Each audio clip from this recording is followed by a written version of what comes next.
Y a las 9:04 vamos a conocer más detalles sobre la baja laboral por menstruación que se puede solicitar desde este mes de junio. Hablamos con Amparo Iglesias, es abogada de Legalitas. Muy buenos días, bienvenida.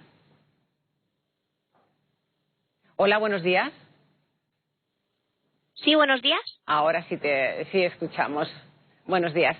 Empezamos, si le parece, por conocer qué se considera regla dolorosa o incapacitante.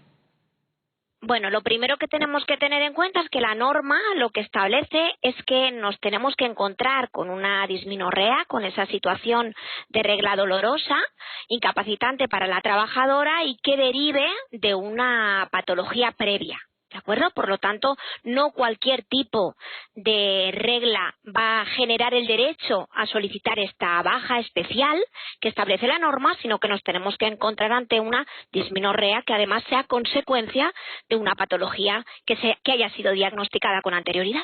Claro, ¿en qué supuesto se puede solicitar esa baja por incapacidad temporal a la Seguridad Social? Bueno, pues nuestra norma establece algunas patologías que pueden generar este dolor en la menstruación.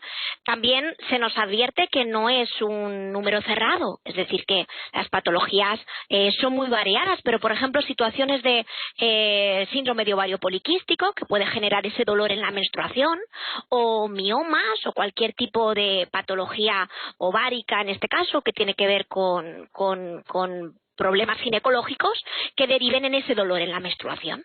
Pero, y Amparo, ¿puede ser el médico de cabecera quien solicite la baja o es necesario un informe médico de un especialista?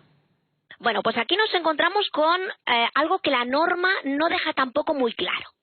Lo que sí que tenemos que tener en cuenta es diferenciar entre el facultativo en este caso, al que tenemos que solicitar la baja y va a gestionar esa situación de incapacidad temporal, que sin ninguna duda es nuestro médico de cabecera. Cuando nos encontremos en esta situación debemos de acudir a nuestro centro de salud y es el médico de cabecera quien va a realizar el trámite. Pero sí que es cierto que teniendo en cuenta que la propia norma establece que es necesario que haya una patología previa diagnosticada, no se requiere o no se indica claramente que tenga que haber un informe de un especialista, pero evidentemente sí que nos tenemos que encontrar ante una mujer que tiene esos dolores menstruales y ha sido diagnosticada con una patología que los genera. Y claro, esa patología la tiene que diagnosticar un médico especialista, en este caso el ginecólogo. Por lo tanto, si bien es cierto que no tenemos que tener un informe como tal, sí que el médico de cabecera debería comprobar que nuestro historial médico ya estamos diagnosticadas con esa patología que nos genera una menstruación tan dolorosa que nos incapacita para prestar servicios. Si es la primera vez que nos ocurre, si no tenemos un diagnóstico previo, vamos a poder acudir también a una situación de incapacidad temporal si ese dolor no nos permite acudir a trabajar, pero ya no a través de este supuesto especial, sino a través de la incapacidad temporal general. Esto es lo que interpretamos un poquito de la norma, teniendo en cuenta que tenemos que ser cautelosos porque es una norma muy reciente, todavía no hay sentencias, no hay una interpretación clara. Claro. ¿Y cuál es la duración que establece esta baja? ¿Hay un periodo máximo de días? La norma ni habla de periodo mínimo ni habla de periodo máximo. Tiene que ser, la baja tendrá la duración que se corresponda con ese periodo de incapacidad, con ese periodo de menstruación que imposibilita que la trabajadora vaya a prestar servicios y esto evidentemente lo tiene que valorar el médico de cabecera. Pero, ¿y a quién se revierte el pago de la baja por dolor menstrual? ¿Quién paga? Pues a diferencia de otras incapacidades temporales, aquí la norma cambia totalmente el concepto o el responsable, en este caso, del pago. Desde el primer día hay protección en materia de seguridad social, es decir, que la mujer que se encuentre en esta situación desde el primer momento va a cobrar una incapacidad temporal, cosa que no ocurre con la incapacidad temporal general por contingencias comunes.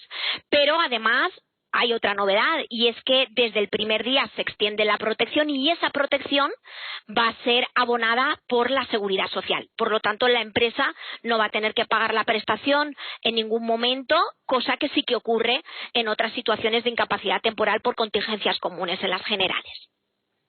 No obstante, Amparo, los periodos menstruales, digamos, no llegan de una manera fija, estándar, cada 23 días o cada 30 días. Son variables. ¿Cuántos días tenemos para pedir una baja de este tipo? Pues como en cualquier situación de incapacidad temporal, en el momento en el que nos encontramos enfermos, incapacitados para prestar servicios, debemos de acudir al médico de cabecera para que tramite nuestra baja. Aquí igual, en cuanto se dé el hecho causante, en cuanto la mujer ya se encuentre en esa situación menstruando y con esos dolores, tiene automáticamente que acudir a su médico de cabecera para que éste se encargue de tramitar la baja.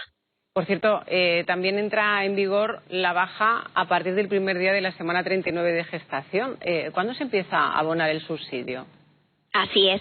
Lo que marca la norma en estos casos, un poco una situación diferente, lo que marca la norma es que anteriormente, las mujeres que se encontraban embarazadas podían acceder a la prestación de incapacidad temporal si es que tenían molestias o tenían alguna patología derivada del embarazo, o incluso estar en situación de riesgo durante el embarazo cuando la prestación de servicios suponía un riesgo para la madre o para el feto, pero ahora ya nos encontramos con una norma que establece que sin ningún tipo de patología, sin ningún tipo de molestia, sin ningún tipo de riesgo, en el momento en el que se cumple la semana 39, ya se puede acudir al médico de cabecera y el médico de cabecera tramitará esta baja por haber llegado a la semana 39 de gestación, y la baja se extenderá hasta que efectivamente termine la situación, en este caso, que sería el momento del parto, donde ya la madre pasaría a cobrar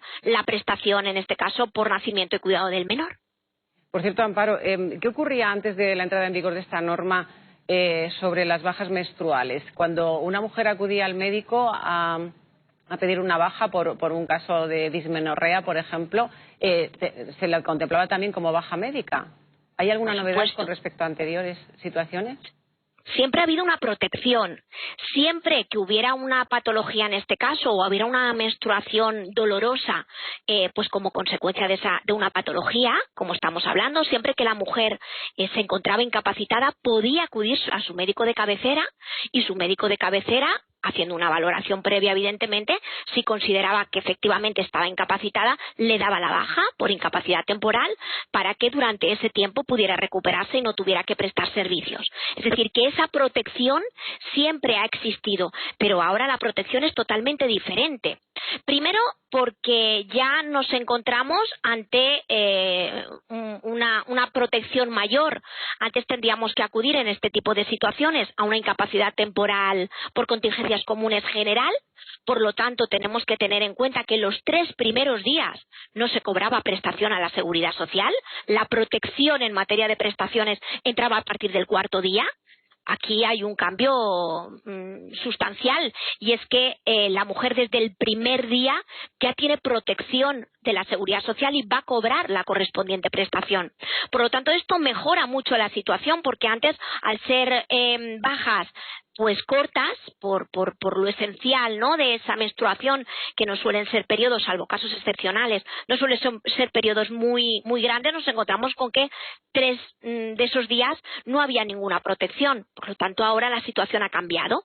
Es un marco legal totalmente diferente, y evidentemente en ese sentido hay una protección mayor para las mujeres que se encuentran en este tipo de situaciones.